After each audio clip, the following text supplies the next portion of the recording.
ஓம் ஸ்ரீ சரவணபவம். ஓம் ஸ்ரீ புலிப்பாணி சித்தர் குருவடி சரணம். ஓம் ஸ்ரீ போகர் சித்தர் குருவடி சரணம். புலிப்பாணி ஜோதிடம் 300 நூல்களிலிருந்து பாடல் 25. கடக லக்கினம். கூரப்பா கடகத்தில் செனித்த பேருக்கு கொடுமை பலன் தந்திடுவார் சுக்கிராச்சாரி.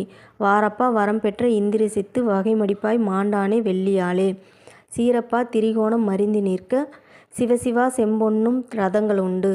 கூரப்பா மற்றவிடம் கூறாதப்பா கொற்றவனே நிலை சமயம் கூர்ந்து பாரே. கடக லக்கினத்தில் பிறந்தவருக்கு வெள்ளி என்னும் சுக்கிராச்சாரியானால் மிகுந்த தீய பலன் தந்திடுவார். யாராலும் வெல்ல முடியாத வரம் பெற்ற ராவணன் மகனாகிய இந்திரஜித்தும் சுக்கிராச்சாரியனால் வகை தொகையாய் மாண்டதையும் அறிவாயென்றோ. ஆயினும் சுக்கிரன் திரிகோணஸ்தானங்களில் இருக்கும்போது சிவ பரம்பொருளினால் பெருந்தனம் வாய்க்கும் மற்றும் ரதம் முதலியன வாகன யோகமும் உண்டு. ஏனைய இடங்களில் இருந்தால் ஜாதகரின் கிரகநிலை திசாபுத்தி அறிந்து கூறுவாயாக.